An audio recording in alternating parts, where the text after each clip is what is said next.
Hi friends, hello. Welcome to Let's Crack UPSC CSE English.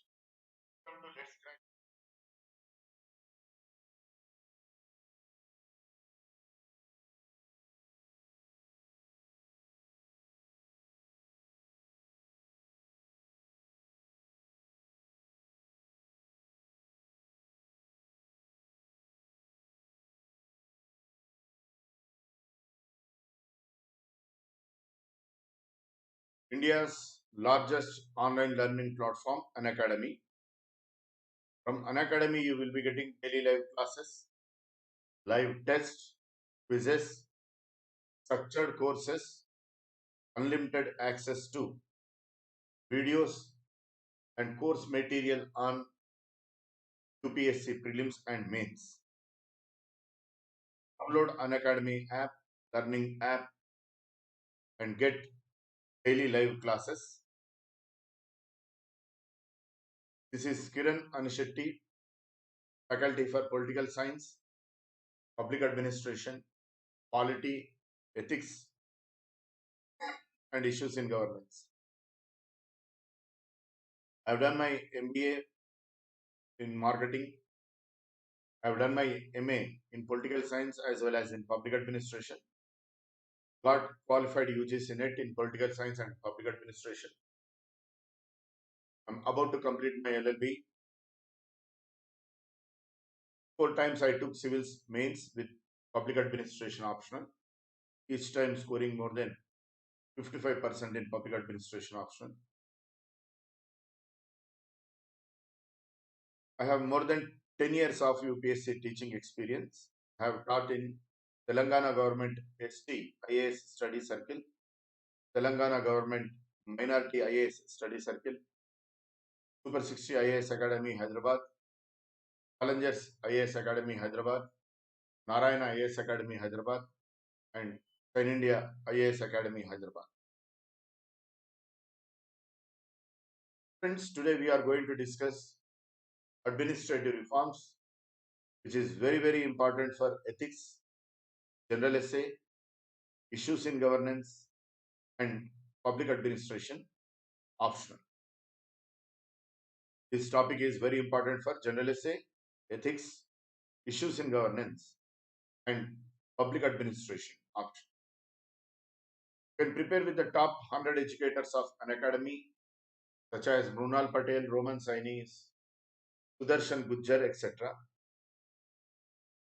Academy will be covering UPSC syllabus comprehensively, such as polity, issues in governance, geography, environmental issues, art and culture, optional courses, science and technology, practice, current affairs, practice, strategy, answer writing courses, etc.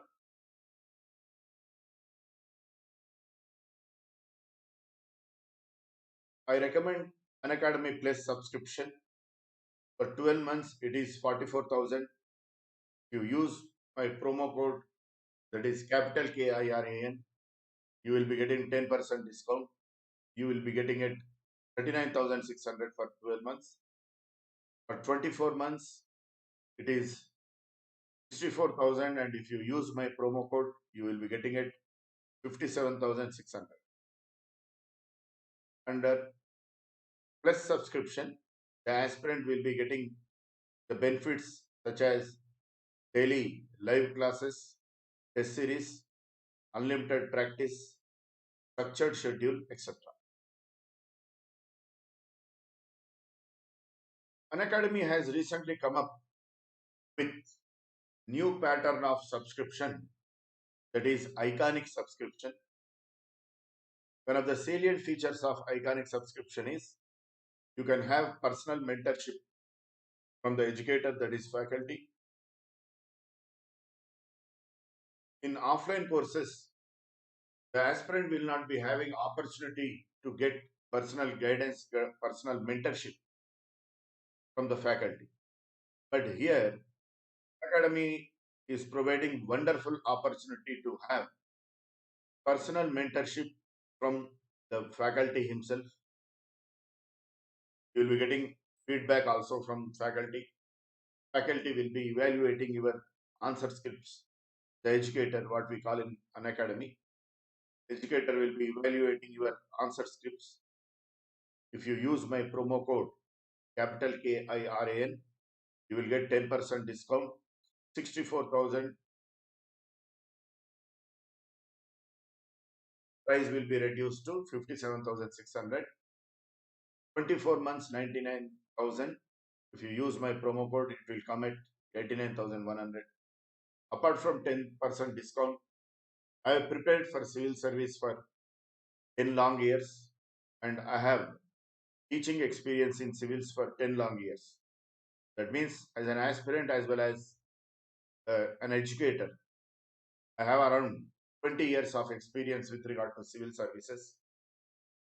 All that I learn, with that I can guide you properly with regard to political science optional, public administration optional, general studies paper 2, general studies paper 4, and most of the issues related to journalists. Apart from me, an academy will assign you a team of experts who will be guiding you in their own respective subject. And apart from these benefits, the aspirant will be getting under iconic subscription, daily live classes, test series, unlimited test practice, structured schedule, personal feedback, daily mains questions and practice, and study planner.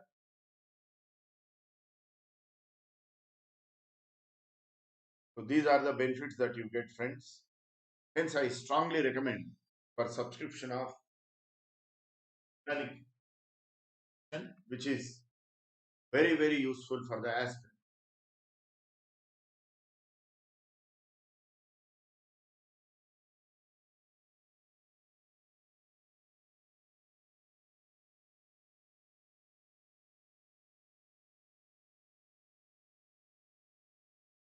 Administrative reforms.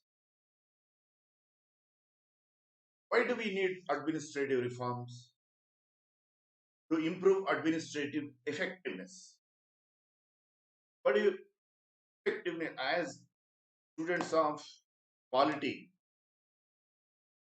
You should be able to distinguish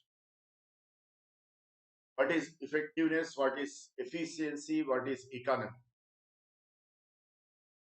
Efficiency,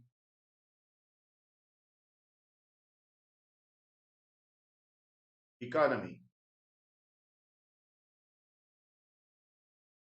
and effectiveness.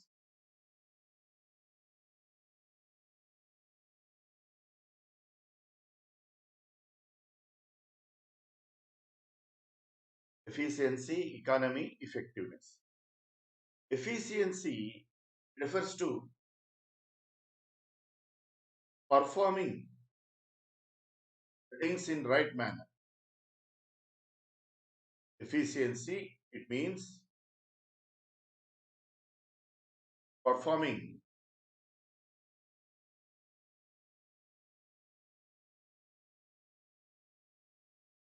the things in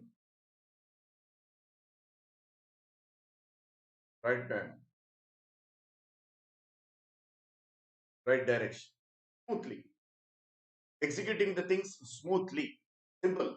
Efficiency means executing the state of affairs or executing the things in smooth manner. For instance, if you are running hospital, cleaning of the hospital, maintaining the hygiene, at the right time the doctors will be coming, at the right time the nurses, staff nurses will be coming and attending to the patients. That is efficiency. If you are running a residential college, right time the students will be made to wake up, at right time the breakfast will be arranged, the proper maintenance of water supply in the hostel, proper what you say, uh, functioning of the wardens so that they can wake up the students at right time. Then classes are going on at the right time. All these things come under efficiency. Economy means avoidance of wastage. Avoidance of wastage. Avoidance of wastage. Avoidance of wastage. That is economy. Effectiveness means performing the things in performing right things in right manner.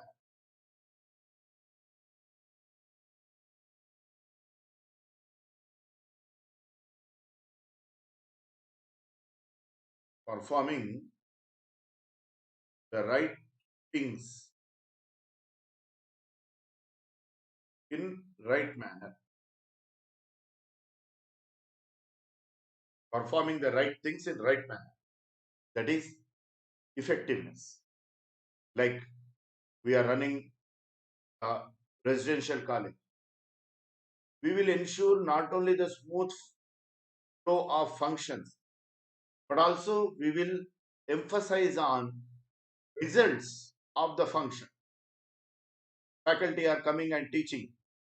So how far have they been able to inculcate or impart knowledge amongst the students?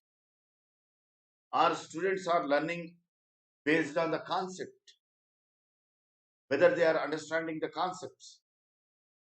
So focusing on all these things, that is effectiveness. Effectiveness, we can also say that how far have we been able to reach the goal?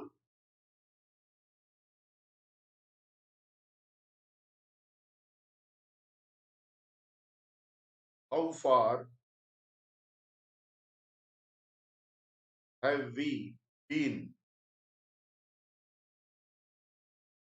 able to reach the goal?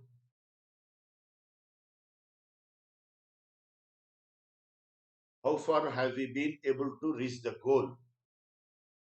How far have we been able to reach the goal? That is effective. That is effective. So to improve administrative effectiveness, so that the administration yields proper results.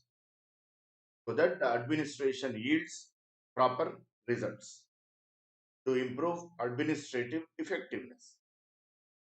Solve personnel problems. What do you mean to say solving personnel problems?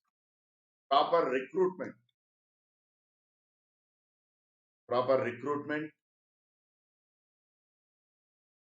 Proper recruitment, training,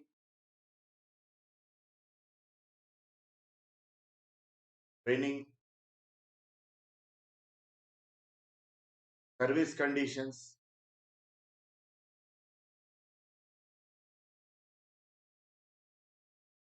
etc. Proper recruitment, training, service conditions, etc. Service conditions, etc.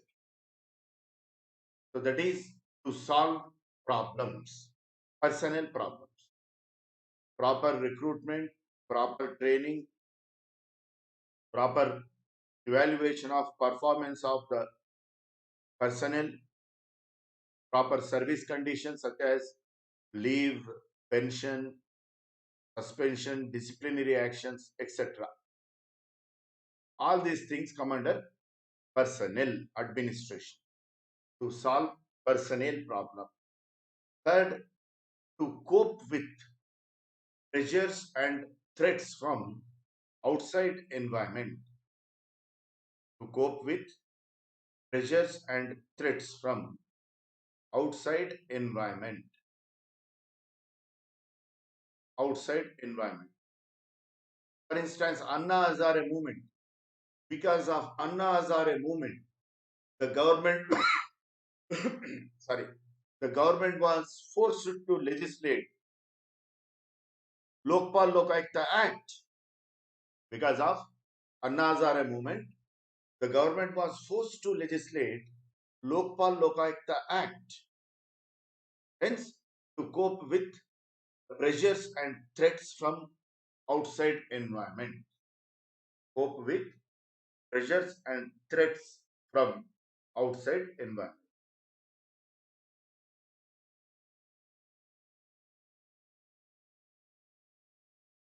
To cope with pressures and threats from outside environment.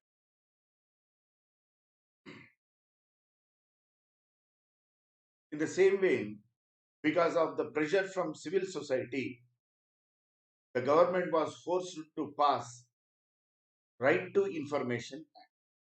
Right to Information Act. In the same way, after that infamous and unfortunate rape in Delhi, government was forced to pass Nirbhaya Act. This is how, in order to cope with the pressures from the environment, administrative reforms will be effective. Then, now we will discuss very important one, the definition given by Gerald Caiden about administrative reform. This is very, very important definition, friends. You note it. Artificial inducement of administrative transformation against resistance. Gerald Caiden says artificial inducement of administrative transformation against resistance. Artificial inducement of administrative transformation against resistance. There are three interrelated concepts ingrained in the definition. There are three interrelated concepts that ingrained in the definition. What are they? Moral purpose, artificial transformation, and resistance. Moral purpose, artificial transformation, and resistance. And resistance. What is this moral purpose? Moral purpose. For good. Moral means good. For the sake of good. What is that? An element of, what do you say, noble cause involved in this definition? Administrative transformation. That means we want to transcend from present state of affairs to better state of affairs. From present state of affairs to better state of affairs. That is transformation. Administrative transformation. Administrative transformation.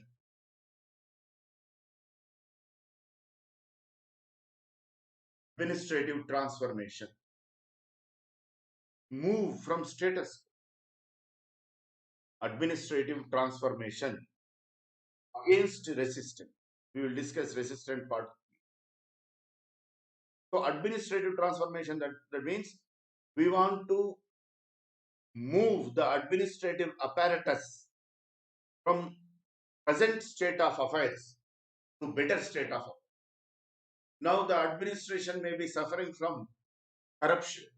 We want to reduce corruption. Administration may be suffering from red tapeism. What do you mean to say red tapeism? Delay in administrative process.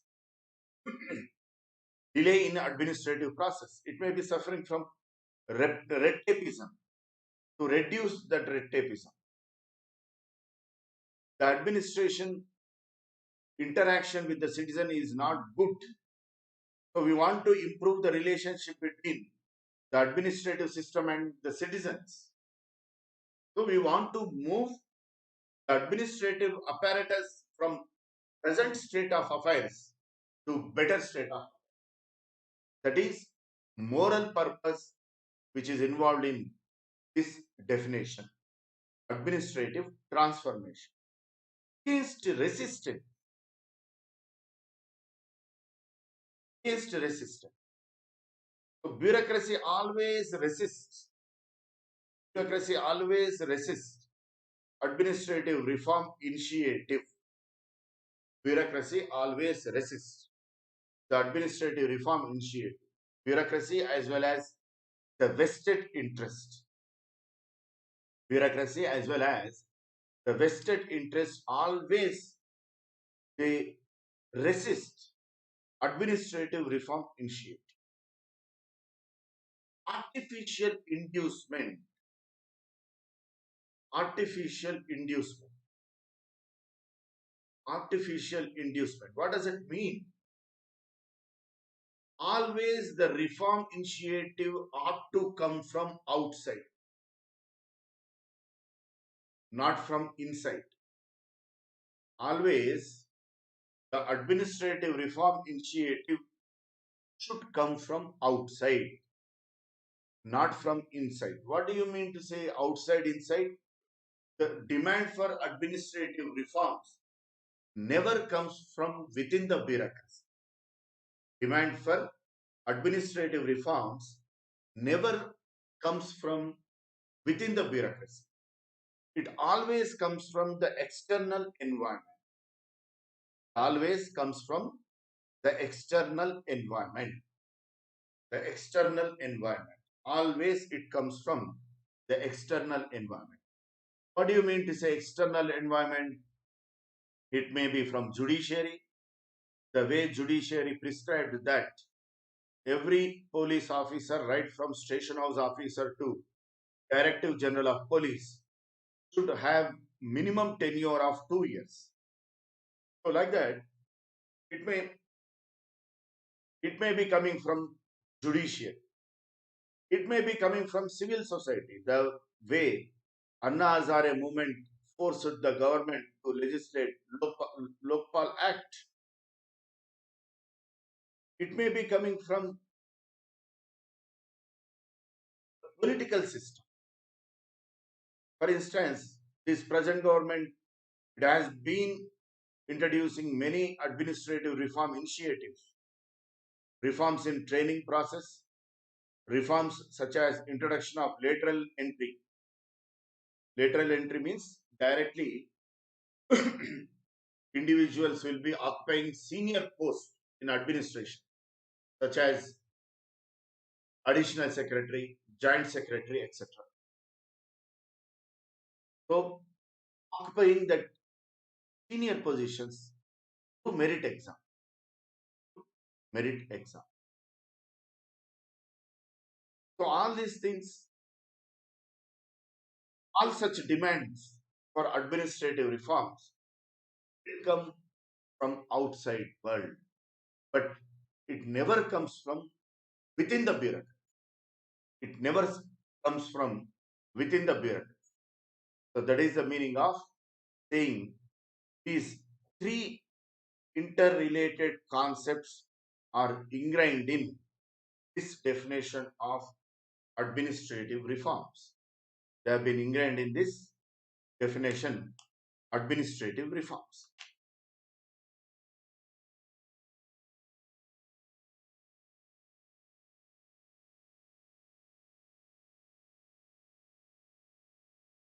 Gerald Caiden differentiates between reform and change. Gerald Caiden, he differentiates between reform and change. According to Gerald Caiden, change is spontaneous response on the bureaucracy to acclimatize itself to the external changes for its sheer survival. Change, change is spontaneous response on the part of bureaucracy. Change is spontaneous response on the part of bureaucracy or the organization to the changes in the external environment. External environment, it doesn't mean that the physical environment like temperature, raining, humidity, coldness. No, it is about external social environment. It may be the political system, may be the socio-cultural system, it may be in economic system. Change means which comes from within the bureaucracy to acclimatize itself to the changes in the external environment for its survival, for its sheer survival, for its sheer survival. For instance, if you take public sector banks, they responded to changes in economic system. Private banks, corporate banks have come.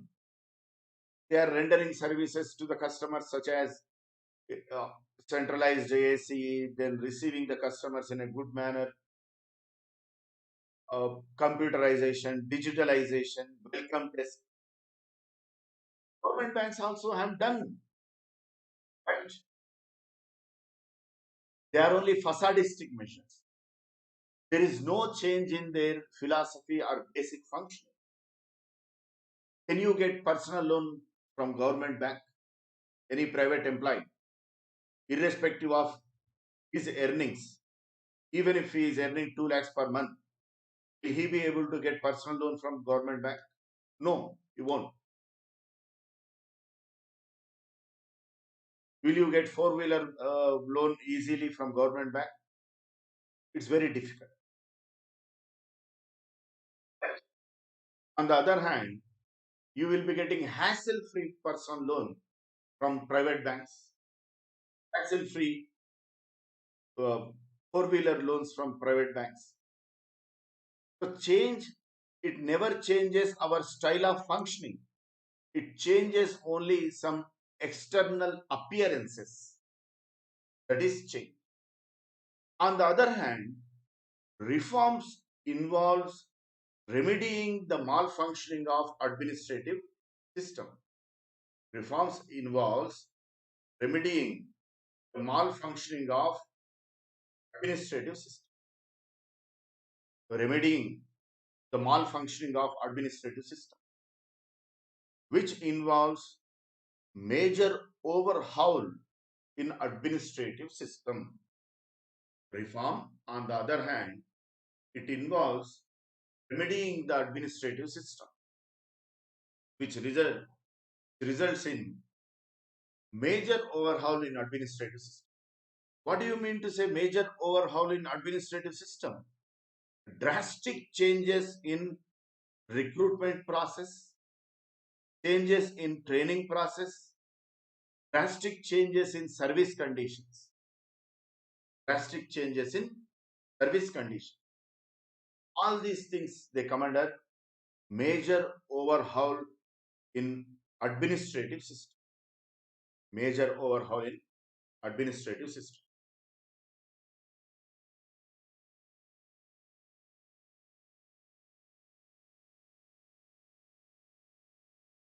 Now we will discuss situation in which administration reforms are going to be implemented.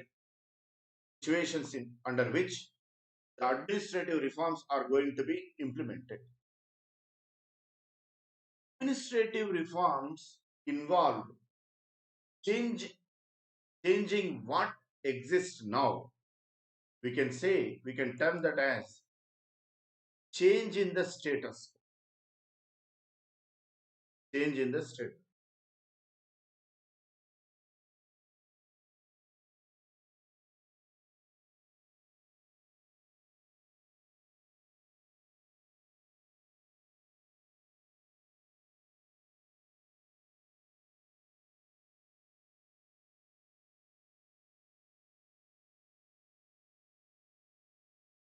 Change in the status.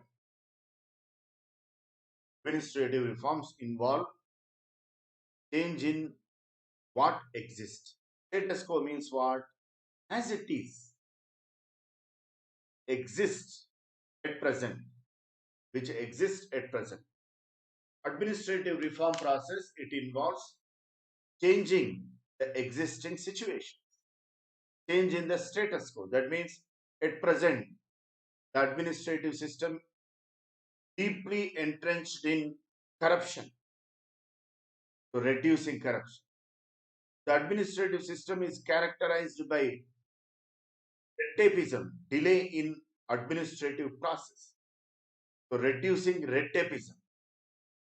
The administrative system is accused of showing nepotism, favors to the people who have political clout and very rich. So remedying such kind of dysfunctions on the part of the administrative system, that that's what the administrative reforms aim at. Changing what exists, change in the status, change in the status. Second, vested interests are involved in maintaining status quo. Vested interests are involved in maintenance of status quo.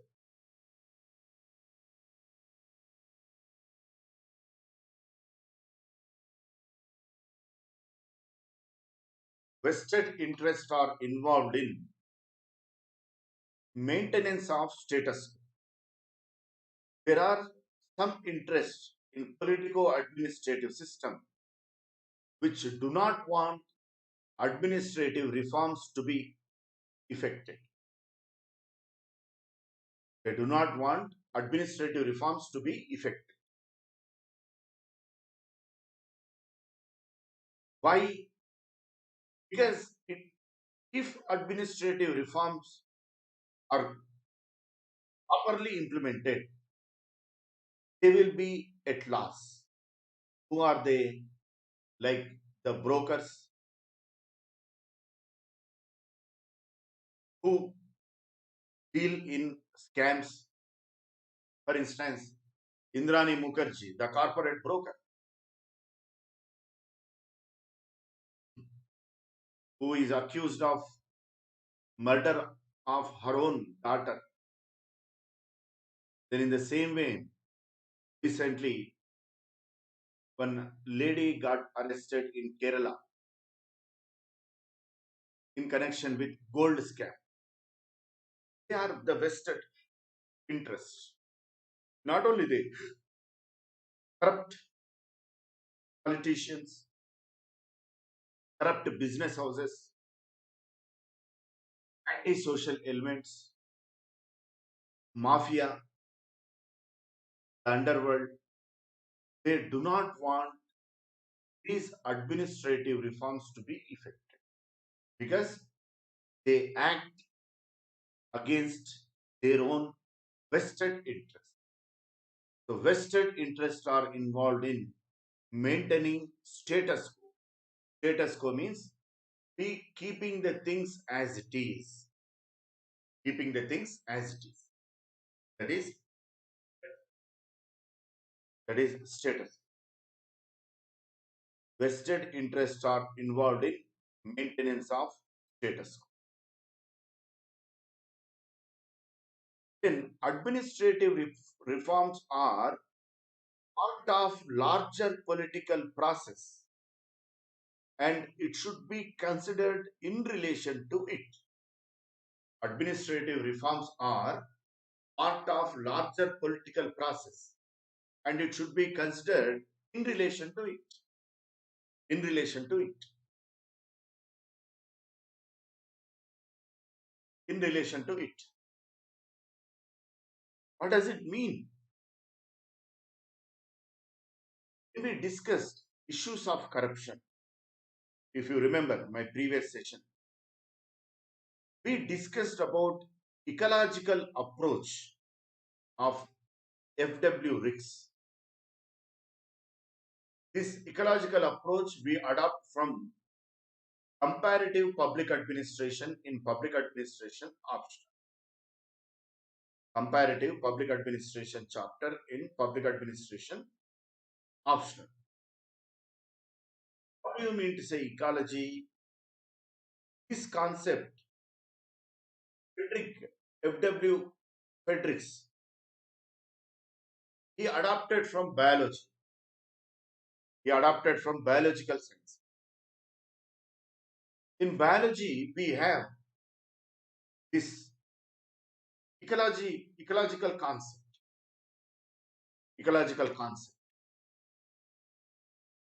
in which under ecological concept, the living organism will be impacted by its external environment. The living organism will be impacted by its external environment. Its external environment. External environment such as the temperature, climate, then pollutants in the atmosphere, then the living organism is impacted by the oceans. Somewhere in Peru, the movement of ocean waters result in bounty rainfall or scanty rainfall, La Nino, El Nino. This is how external physical environment has impact on the living organism. At the same time, the activities of living organism do have impact on the external environment. It is symbiotic relationship between both, like the industrial activity, emission of greenhouse gases. They are degrading the environmental quality, the physical environment. This is how the environment has impact on the living organism and the living organism has impact on the environment. It is in symbiotic, they are in symbiotic relationship. That is that we call as ecology. In the same way, Fredericks here, he drew this analogy from biological sciences, from the concept of ecology. And he says the way living organism is impacted by its external physical environment, that is the temperature, the humidity, the rains, the sultriness. In the same way, the administrative system is impacted by other subsystems in the society, as political system, the political system, the political system, then the socio-cultural system,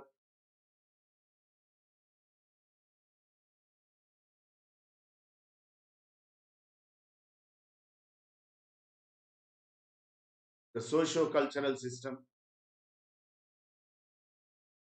then the economic system, economic system. These subsystems of the society have tremendous impact on the administrative system. Yes. We want to effect administrative reforms in administrative system. If we want to effect reforms in administrative system, simultaneously we need to effect reforms in these subsystems of the society. Then only the administrative reforms will yield proper results. Otherwise, there will not be any impact. How come these subsystems of the society have impact on administrative system?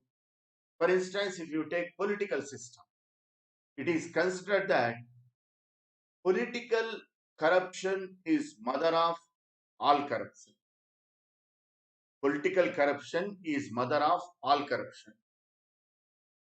Political corruption is mother of all corruption. Why? In any democracy, The control of administrative system lies in the political executive. His chief minister and his council of ministers at state level, prime minister and his council of ministers at union level. Invariably, the control of administrative system lies in the hands of political executive. Control of administrative system lies in the hands of political executive means what? Majorly the transfers, postings and disciplinary actions such as pension, removals from the service. These will be in the hands of the political executive. These will be in the hands of the political executive. These will be in the hands of the political executive.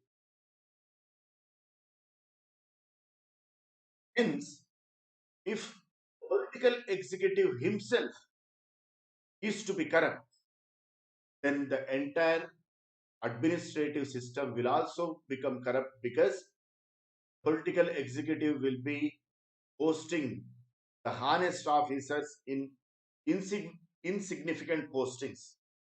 In administration, in bureaucracy, they fondly call it as loop line posting. Loop line, the terminology borrowed from railways.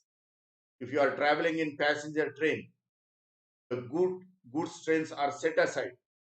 So that lane which is not main lane is called a loop line. So insignificant postings, they will be placed in insignificant postings, honest officers. And corrupt officers will be given significant postings, some postings, important postings. Hence, entire administrative system will also become corrupt. That's why if we want real reforms in administration, simultaneously we have to effect reforms in political system. Reforming political system means the voter should vote on the grounds of good governance, quality of the government. But Indian voter votes on what grounds you know better than me. Money, biryani packet, alcohol bottle, free bees, like free grocery, free marriage, everything free. He votes on these grounds. But when the voter votes on the grounds of good governance, the quality of governance, then honest political executive comes to power. What happened in Delhi, Arvind Kejriwal government? What happened in Uttar Pradesh, Yogi Adityanath government? Chief Minister's own elder sister is agricultural laborer. Yogi Adityanath's own sister is labor, agricultural labor. So when the voter votes on quality of governance, then honest political executive comes to power, which is very, very essential for reforms in administrative system. Reforms in administrative system. Because administrative reforms will be formulated and implemented by political executive only. No, there should be political will on the part of the political executive to effect administrative reforms. To effect administrative reforms.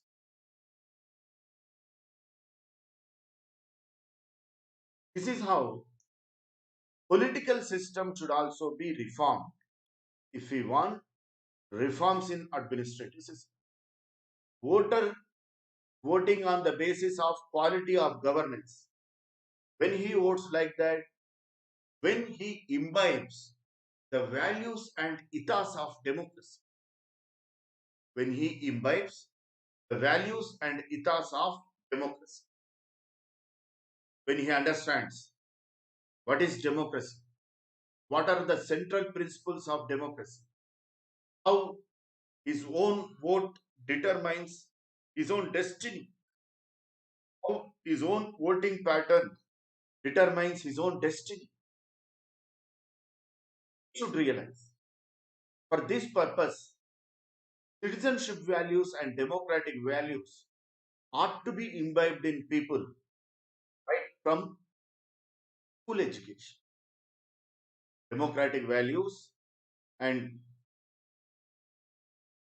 citizenship values ought to be imbibed in people right from school education.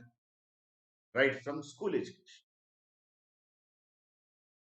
And apart from these measures, electoral reforms, proper electoral reforms ought to be implemented.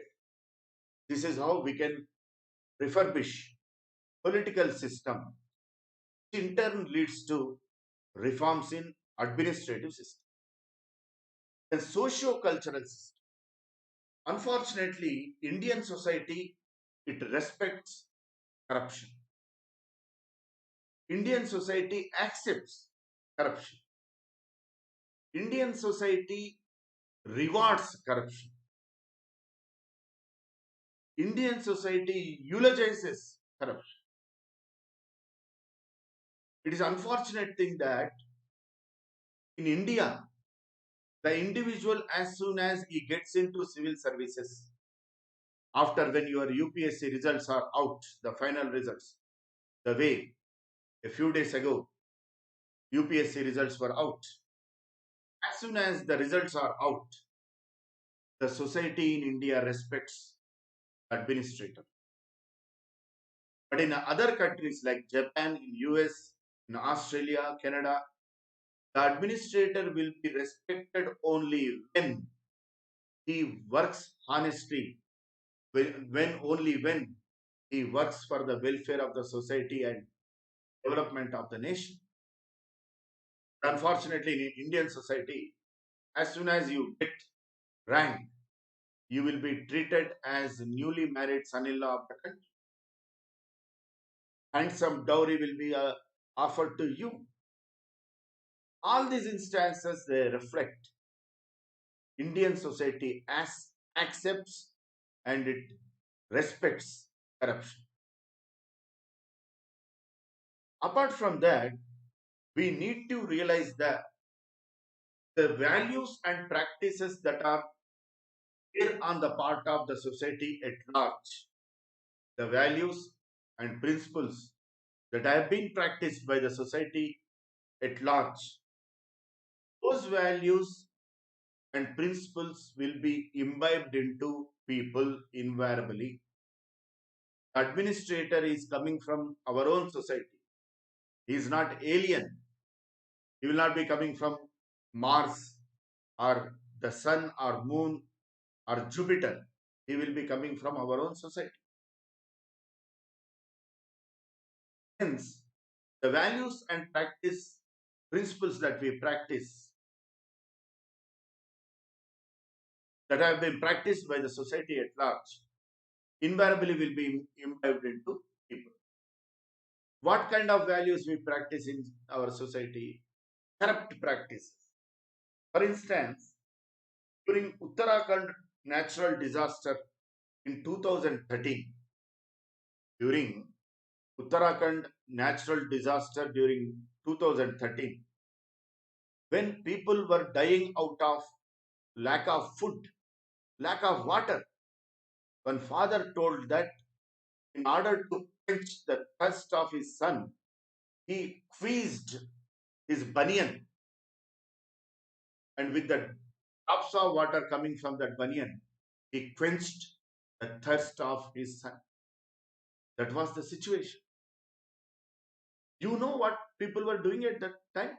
The local people, they were selling water bottle, 1 liter bottle, water bottle at 500 rupees. One full square meal for 1,000 rupees, like that. At that time, ATMs were not functioning. Then they even demanded gold ornaments from the victims of natural disaster. gold ornament. These are the values that we practice in our society. The administrator will be coming from our own society, no? Invariably, these values will be imbibed into him. In Vizag, when Hudud Tufan hit around 5 years ago, the local people, the local vendors, they were selling 20 liters water bottle at 200, 300 rupees. One half-liter milk packet at 100 rupees. This is our attitude and mentality. To fish in troubled water.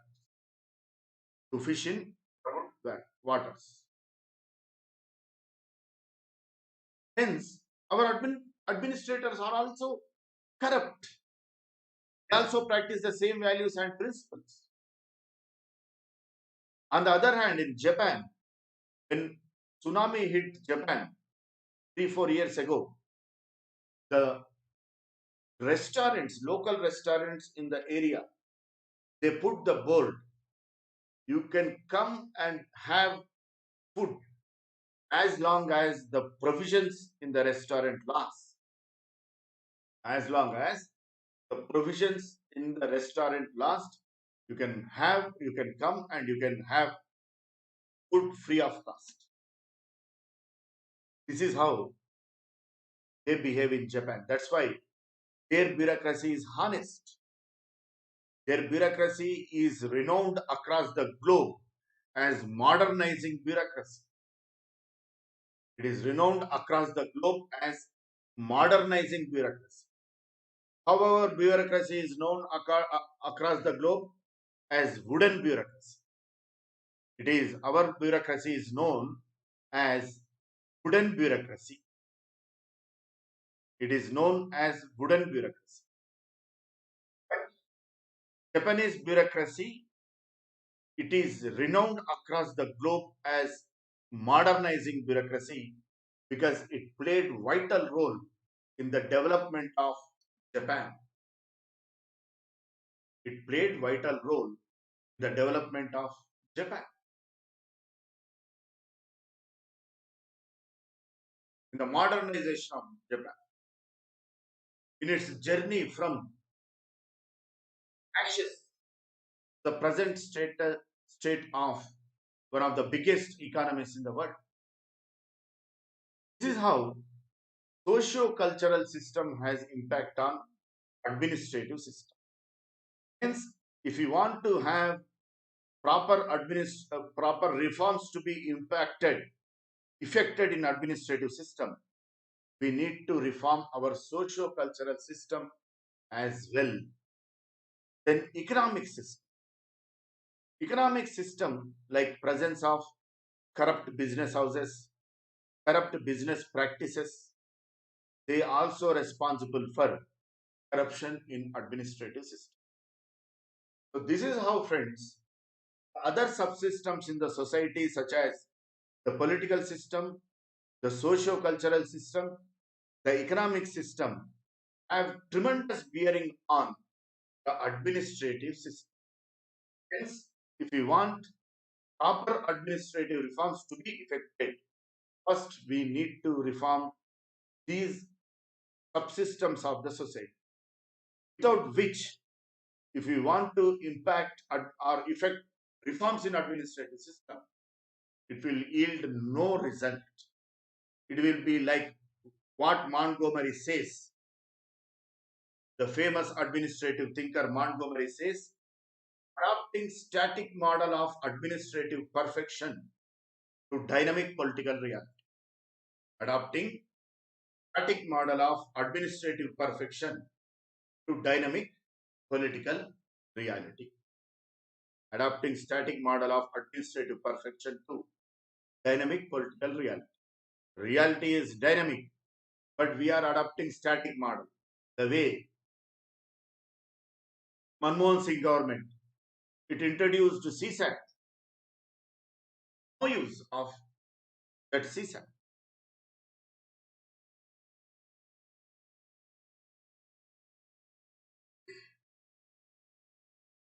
To CSAT, can you check the honesty and patriotism on the part of the administrator or upcoming administrator? You know, you cannot. If you observe, ever since the introduction of CSAT, the, the success of people from rural background has drastically come down.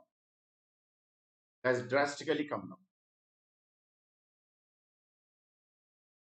So without the changes in these subsystems, if you want to effect reforms in administrative system, it will yield no result. Will yield no result.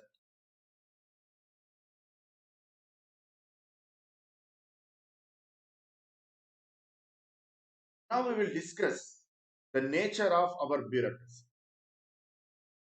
The nature of the bureaucracy. The nature of bureaucracy.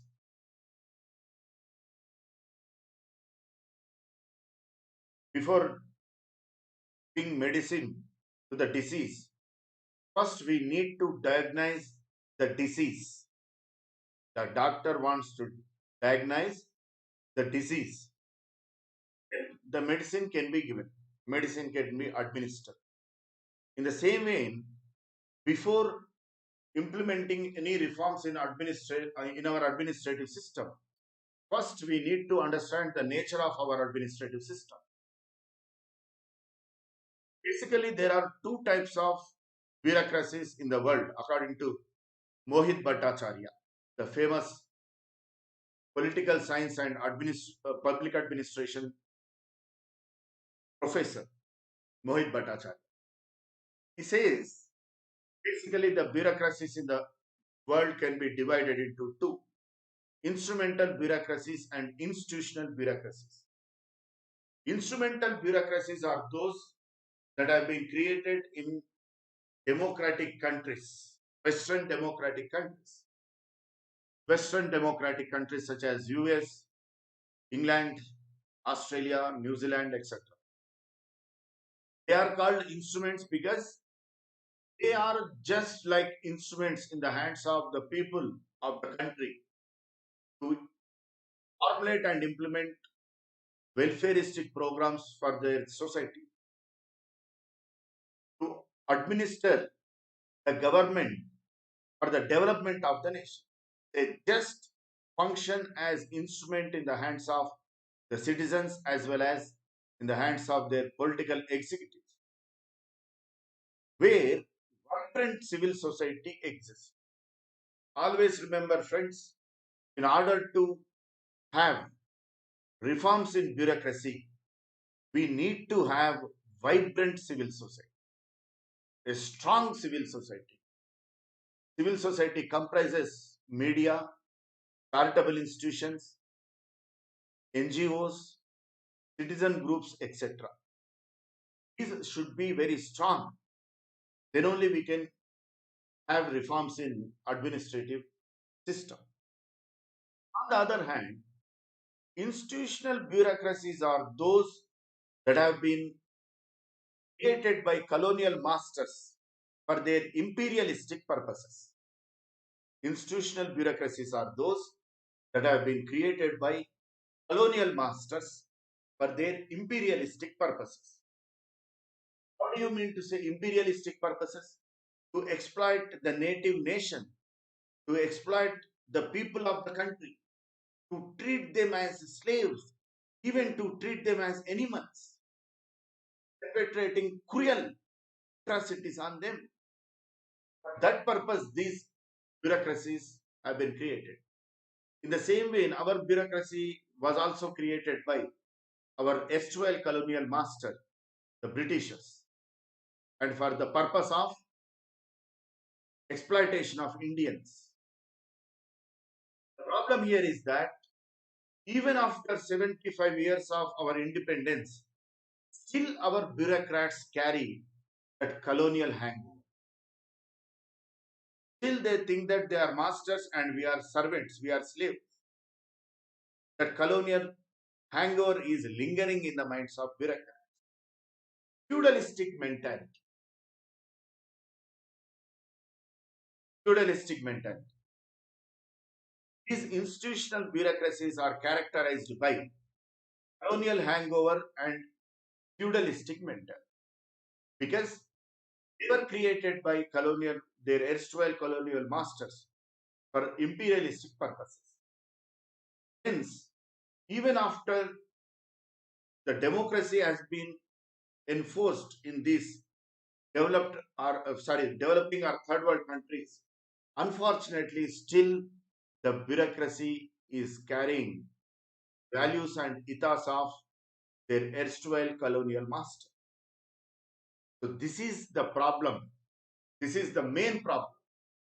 What the administrative thinkers in bureaucracy in public administration criticize. Bureaucracy.